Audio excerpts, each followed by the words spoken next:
পুৱাৰ ভাগতে লৈ আহিছো এটা গুৰুত্বপূৰ্ণ খবৰ ভয়ংকৰ পথ দুৰ্ঘটনাত প্ৰাণ হেৰুৱাইছে এগৰাকী কণমানিয়ে তীব্ৰবেগী বাহনে মহতিয়াই দিয়ে কণমানিজনীক আৰু লগে লগে মৃত্যু হয় কণমানিজনীৰ আৰু সমগ্ৰ দুৰ্ঘটনা সংঘটিত কৰি পলায়ন কৰে চালকসহ বাহন আৰু ইতিমধ্যে বাহনসহ চালক পলায়ন কৰাৰ পিছতে সমগ্ৰ দুৰ্ঘটনাটোক লৈ এজাহাৰ দাখিল কৰা হৈছে ভুক্তভোগীয়ে এজাহাৰ দাখিল কৰিছে আমি লৈ আহিছো এই মুহূৰ্তত এই খবৰ গুৰুত্বপূৰ্ণ খবৰ নেশ্যনেলি দৰ্শকসকলক জনাইছো তীব্ৰবেগী বাহনে মহতিয়াই নিলে এটি কণমানিক তীব্ৰবেগী বাহনে মহতিয়াই নিছে দবকাৰ নমাটিত সংঘটিত হৈছে এই ভয়ংকৰ পথ দুৰ্ঘটনাত প্ৰাণ হেৰুৱালে কণমানি ছাত্ৰীগৰাকীৰ মৃত্যু হৈছে এই ভয়ংকৰ পথ দুৰ্ঘটনাত আমি জনাইছো পুৱাৰ ভাগতে এটা গুৰুত্বপূৰ্ণ খবৰ দুৰ্ঘটনা সংঘটিত কৰিয়ে গ্ৰেণ্ড I-10 বাহনখন চালকসহ পলায়ন কৰিছে বাহনখন একেখন গাঁৱৰে বাবুল নামৰ এজন লোকৰ বুলি মন্তব্য কৰিছে স্থানীয় লোকে এটা গুৰুত্বপূৰ্ণ খবৰ জনাইছো চিচিটিভিৰ কেমেৰাত চিনাক্ত কৰা হৈছে বাহনখন চিচিটিভি কেমেৰাত চিনাক্ত কৰা হৈছে বাহনখন আৰু ইতিমধ্যে দুৰ্ঘটনাক লৈ এজাহাৰ দাখিল কৰিছে ঘটনা সংক্ৰান্তত দবকা থানাত এজাহাৰ দাখিল কৰিছে ভুক্তভোগীয়ে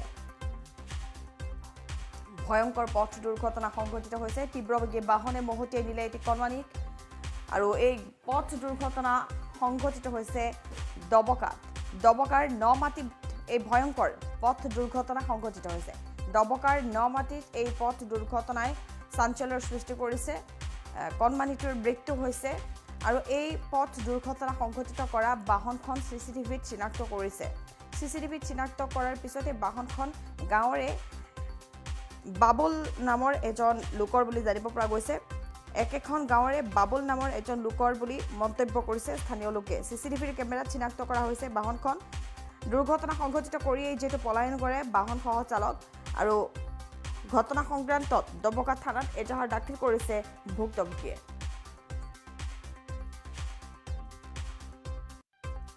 নিখাৰ ভাগৰ দৃশ্যাংক দেখুৱাইছো এক উত্তপ্ত পৰিস্থিতিৰ সৃষ্টি হয় দুৰ্ঘটনা কেন্দ্ৰ কৰি যেটো কণমানিগৰাকীয়ে প্ৰাণ হেৰুৱাইছে আৰু দুৰ্ঘটনাস্থলীত নিখাই সমবেত হয় স্থানীয় লোক বহু লোক উপস্থিত হৈ ঘটনা সংক্ৰান্তত তদন্ত চলাই চিচিটিভি ফুটেজ পৰীক্ষা কৰে চিচিটিভি ফুটেজত যিখন বাহন চিনাক্ত কৰা হৈছে সেই বাহনখন একেখন গাঁৱৰে বাবুল নামৰ লোকজনৰ বুলি জানিব পৰা গৈছে আৰু আৰক্ষীয়ে বৰ্তমানেও তদন্ত প্ৰক্ৰিয়া অব্যাহত ৰাখিছে বাহনসহ চালকক বিচাৰি তদন্ত চলাইছে নিশা এই পথ দুৰ্ঘটনা সংঘটিত হৈছে দবকাৰ নমাটিত এই পথ দুৰ্ঘটনাই চাঞ্চল্যৰ সৃষ্টি কৰিছে আৰু কণমানিটোৰ মৃত্যুত পৰিয়ালৰ লোকৰ লগতে স্থানীয় লোকসকলৰ মাজতো এক শোকাকুল পৰিৱেশ নিশা এই পথ দুৰ্ঘটনাক লৈ এক চাঞ্চল্যকৰ পৰিৱেশে বিৰাজ কৰে সমগ্ৰ অঞ্চলটোতে তীব্ৰবেগী বাহনে মহতিয়াই নিয়ে কণমানিক আৰু মৃত্যু হয় কণমানি ছাত্ৰীগৰাকীৰ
ছুটি হোৱা নাই, স্কুল চলি আছে।